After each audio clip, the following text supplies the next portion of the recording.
Gimana kalau gue kasih tahu lo? Kalau cara terbaik buat menang di pasar saham adalah dengan berhenti mencoba jadi orang pinter.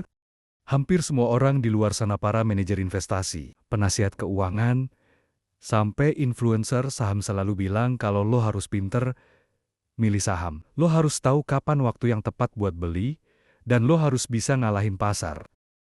Tapi hari ini, kita bakal bongkar habis satu buku yang dianggap sebagai kitab suci bagi investor paling sukses di dunia, The Little Book of Common Sense Investing, karya John C. Bogle. John Bogle bukan cuma penulis biasa, dia adalah pendiri Vanguard Group dan bapak dari Index Fund. Bahkan, Warren Buffett sendiri bilang, kalau lo mau bikin monumen buat orang yang paling banyak berjasa buat investor Amerika, orang itu adalah John Bogle. Kenapa? Karena dia berani bilang, kalau investasi itu sebenarnya simpel banget, tapi industri keuangan sengaja bikin jadi rumit, biar mereka bisa ngerampok duit lo. Di video ini, kita bakal bahas gimana cara investasi yang paling masuk akal, paling murah, dan paling pasti bikin lo kaya dalam jangka panjang. Siapin kopi lo, kita mulai bedah rahasia si orang tua bijak ini.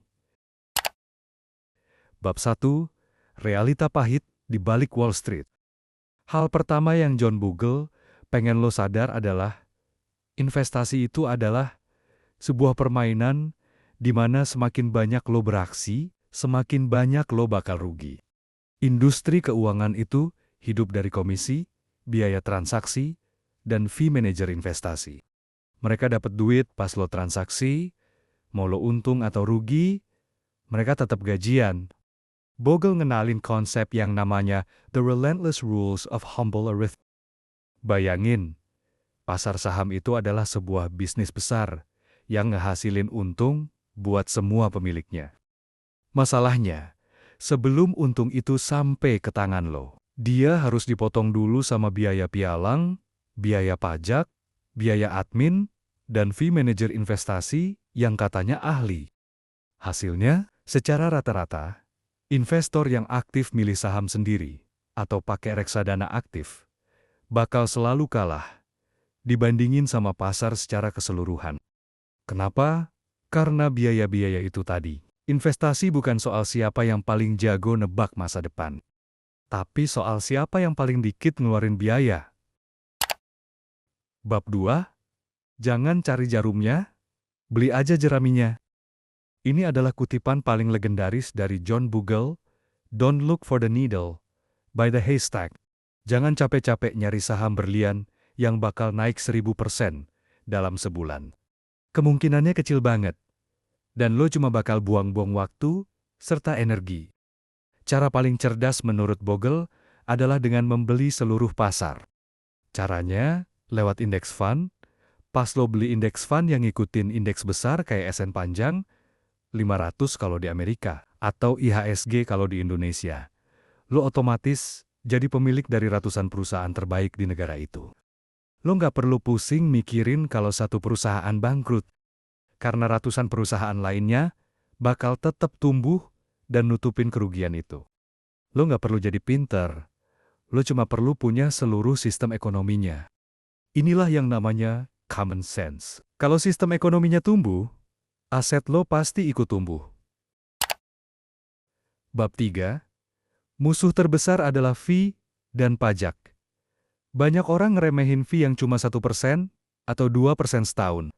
Tapi dengerin ini Fit, dalam jangka waktu 30-40 tahun, fee yang kelihatan kecil itu bisa ngambil hampir 50% sampai 70% dari total keuntungan yang seharusnya lo dapat. Ini yang Bogle sebut sebagai perampokan legal. Compound interest atau bunga berbunga itu adalah keajaiban dunia, tapi dia punya musuh bebuyutan, yaitu biaya. Biaya itu kayak parasit yang makanin bunga berbunga lo dari dalam. Semakin murah biaya investasi lo, semakin kenceng aset lo bakal tumbuh. Itulah kenapa indeks fund itu superior, karena dia nggak butuh manajer investasi mahal buat milih saham. Biayanya jadi sangat-sangat murah. Duit yang lo hemat dari fee itu bakal balik lagi ke lo, dan ikut beranak pinak lewat bunga berbunga. Ingat, Dalam investasi, lo dapet apa yang lo nggak bayar. Bab 4. Fokus pada bisnis, bukan spekulasi. Bogle ngajarin kita buat bedain antara investment and speculation. Investasi adalah ketika lo naruh duit di bisnis yang bener-bener ngehasilin produk, punya pelanggan, dan dapat profit. Lo untung karena bisnisnya tumbuh dan kasih dividen. Spekulasi adalah ketika lo beli sesuatu cuma karena lo berharap ada orang lain yang mau beli barang itu. Lebih mahal dari lo besok pagi. Itu namanya judi. Pasar saham dalam jangka pendek itu kayak orang mabok. Jalannya nggak jelas, naik turun karena emosi. Tapi dalam jangka panjang, harga saham bakal selalu ngikutin pertumbuhan bisnis aslinya. Jangan keganggu sama noise atau suara berisik di berita. Fokus aja sama kenyataan kalau ekonomi bakal terus bergerak maju. Dan selama lo punya index fund, lo bakal ikut terbang bareng ekonomi itu. Bab 5. Kesederhanaan adalah kecanggihan tertinggi. Kita sering ngerasa kalau sesuatu itu simple, berarti nggak bagus. Kita pengen strategi yang rumit, pakai algoritma, pakai chart yang garisnya warna-warni, biar kelihatan kayak profesional. Tapi Bogle bilang, kesederhanaan adalah kunci. Strategi terbaik itu membosankan. Pertama, beli indeks fund yang murah. Kedua, diversifikasi ke seluruh pasar. Ketiga, pegang aset lo selamanya. Buy and hold. Keempat, jangan pernah coba buat nebak waktu yang tepat buat masuk atau keluar pasar. Market timing. Kalau lo bisa ngelakuin 4 hal ini, lo udah lebih hebat dari 90% manajer investasi profesional di Wall Street. Investasi itu bukan soal IQ, tapi soal karakter dan disiplin buat tetap di jalur yang bener pas semua orang lagi panik atau serakah. Bab 6. Warisan John Bogle untuk kita semua. Di akhir hidupnya, John Bogle cuma pengen kita sadar kalau pasar modal itu adalah milik kita semua, bukan cuma milik elit finansial.